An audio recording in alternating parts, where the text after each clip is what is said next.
Assalamualaikum warahmatullahi wabarakatuh. Perkenalkan, kami dari kelompok kepiting dan rajungan. Kami beranggotakan saya sendiri Alfa Bagas, lalu ada Aulia Anggraini, RR Sindianada, dan Septiana Jihan. Pada video kali ini kita akan menjelaskan mengenai kepiting dan rajungan. Selamat menyaksikan.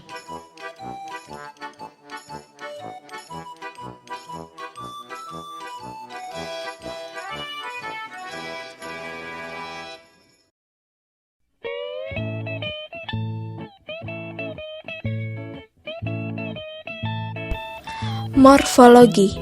Morfologi merupakan suatu ilmu yang mempelajari tentang bentuk luar tubuh dari suatu organisme. Di sini akan dijelaskan mengenai morfologi kepiting dan rajungan. Kepiting bakau merupakan salah satu jenis dari krustasea dari famili Portunidae. Kepiting bakau merupakan salah satu spesies yang mempunyai ukuran paling besar dalam genus Scylla. Kepiting memiliki rangka luar yang keras, sehingga mulutnya tidak dapat dibuka lebar. Hal ini yang menyebabkan kepiting lebih banyak menggunakan capit bergerigi yang terdapat duri untuk memperoleh makanan. Kepiting juga memiliki karapas pipi yang berbentuk heksagonal yang berfungsi untuk melindungi organ-organ dalam dan memiliki kaki renang. Morfologi rajungan. Rajungan atau Portunus pelagicus merupakan salah satu jenis dari arthropoda dari famili Portunidae. Rajungan memiliki bentuk tubuh yang ramping dengan capit yang lebih panjang daripada kepiting bakau. Rajungan memiliki variasi warna pada karapasnya.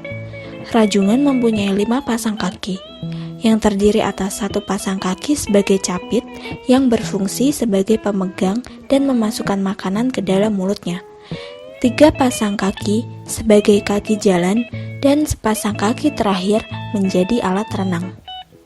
Warna tubuh rajungan jantan berbeda dengan warna tubuh rajungan betina.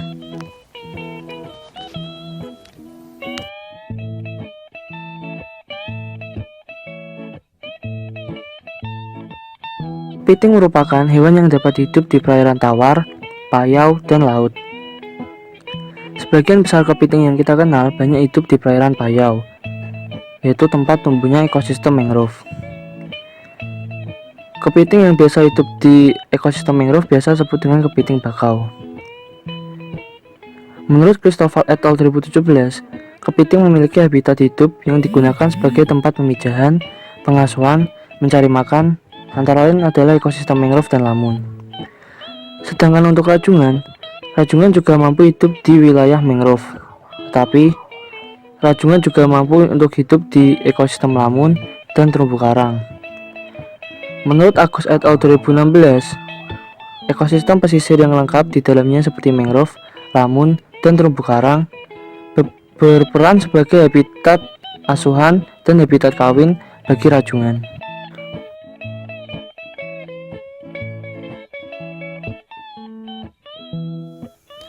Siklus hidup kepiting.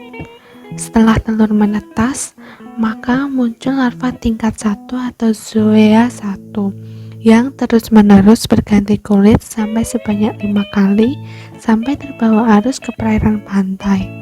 Kemudian, kepiting tersebut berganti kulit lagi menjadi megalopa yang bentuk tubuhnya sudah mirip dengan kepiting dewasa. Siklus hidup rajungan. Telur rajungan yang menetas kemudian menjadi larva. Fase larva rajungan bersifat planktonik yang berarti melayang-layang di lepas pantai sebelum kembali menetap pada perairan yang dangkal. Larva rajungan memiliki ukuran yang mikroskopik dan bentuknya hampir mirip seperti udang karena di bagian kepala terdapat semacam tanduk yang memanjang, mata besar, dan di ujung kakinya terdapat rambut-rambut. Fase larva terdiri dari 4 tingkat atau 4 stadia yang membutuhkan waktu keseluruhan 18-20 hari sebelum menjadi megalopa. Setelah 18-20 hari, larva berubah menjadi postlarva atau yang biasa disebut dengan megalopa. Fase megalopa rajungan sudah berubah bentuk menjadi mirip dengan rajungan dewasa.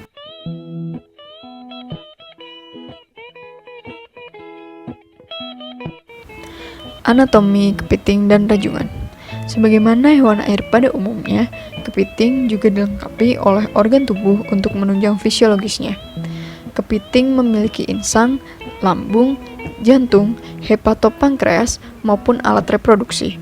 Semua organ tersebut terletak pada rongga sefalotoraks. Insang memiliki ruang besar di sisi lateral tubuh. Kepiting memiliki 8 insang pada setiap sisi tubuh. Masing-masing dari 8 insang terdiri atas sumbu sentral. Pada sisi berlawanan, terdapat lamela insang yang memberikan luas permukaan yang sangat besar untuk pertukaran gas.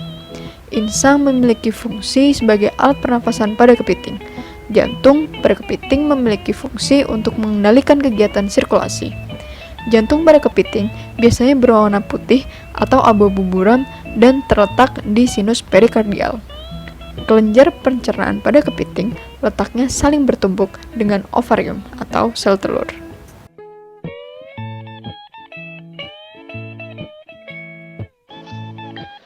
Organ reproduksi jantan pada kepiting bakau terdiri dari sepasang testis dan sepasang vas deferens, dengan testis berwarna putih dan berbentuk lonjong. Sedangkan organ reproduksi betinanya terdiri dari sepasang ovarium, sepasang oviduct, dan sepasang wadah sperma, dan bereproduksi secara internal. Kemudian ada sistem reproduksi rajungan.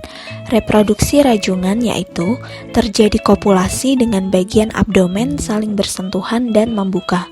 Spesies betina berada di bawah jantan dengan posisi abdomen membuka dan akan memfasilitasi masuknya gonopods, yakni pleopod yang merupakan organ intromiten panjang yang bukan penis namun berfungsi menyalurkan sperma atau spermatofor ke dalam gonopores betina. Kemudian, rajungan betina akan mengalami matang gonad dan bermigrasi ke arah perairan yang bersalinitas tinggi untuk melakukan pemijahan.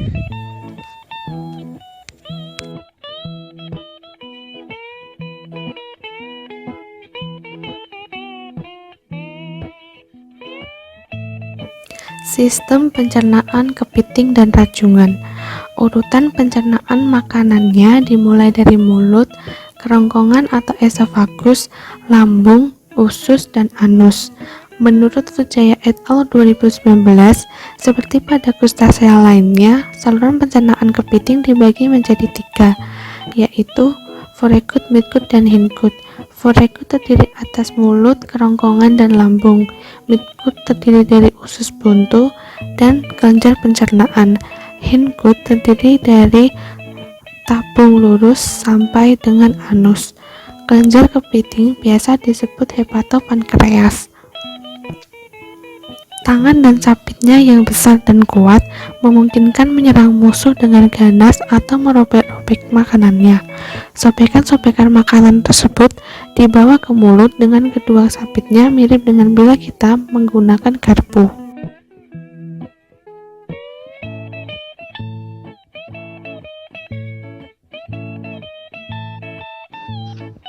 Kepiting merupakan hewan dari kelas krustasea atau arthropoda yang sebagian besar hidup di laut dan bernafas lewat insang. Begitu pula dengan rajungan yang menggunakan insang sebagai alat pernafasannya. Insang yang terdapat pada kepiting dan rajungan berfungsi sebagai tempat pertukaran antara oksigen dan karbon dioksida, seperti fungsi insang pada umumnya.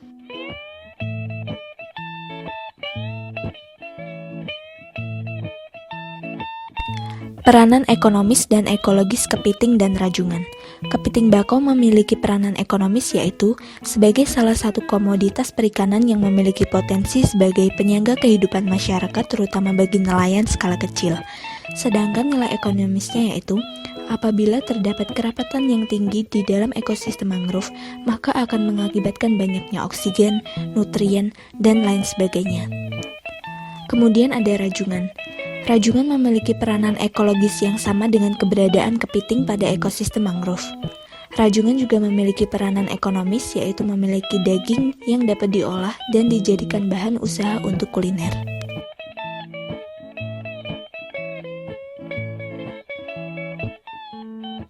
Selain sebagai bentos, kepiting juga merupakan biota yang berperan sebagai spesies kunci.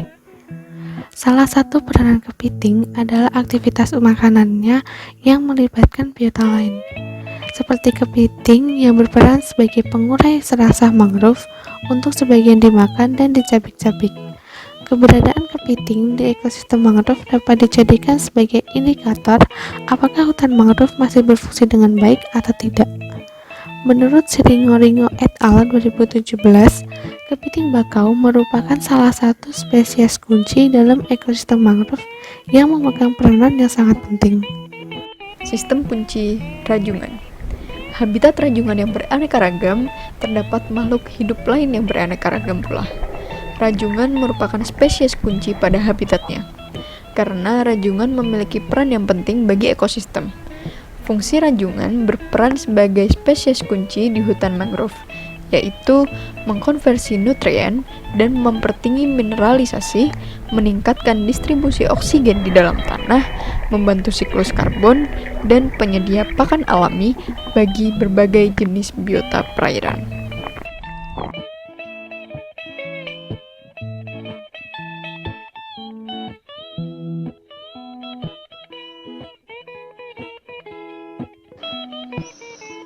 Kepiting bakau dan rajungan merupakan organisme yang berasal dari subfilum yang sama, yaitu Crustacea. Sistem peredaran darah pada kepiting bakau dan rajungan disebut peredaran darah terbuka, karena beredar tanpa melalui pembuluh darah. Darah tidak mengandung hemoglobin, melainkan hemosianin yang daya ikatnya terhadap oksigen rendah. Alat transportasinya berupa pembuluh yang dapat berdenyut sehingga menyerupai jantung. Oleh karena itu, pembuluh tersebut dinamakan jantung pembuluh.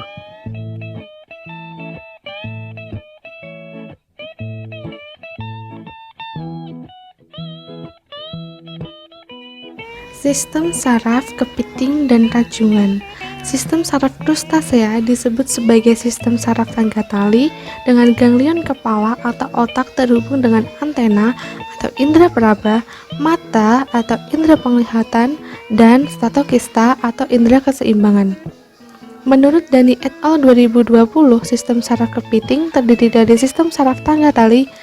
Pada sistem sarafnya terjadi pengumpulan dan penyatuan ganglion dari pasangan-pasangan ganglion. Kemudian, sistem saraf pada rajungan berupa serabut-serabut yang saling berhubungan dan membentuk suatu jaringan yang memungkinkan untuk mengawasi kondisi tubuh baik eksternal maupun internal. Sel saraf pada rajungan memiliki ukuran yang berbeda. Menurut Stewart et al. 2012, rajungan memiliki lapisan basal tiap sel saraf yang terletak di bawah mata.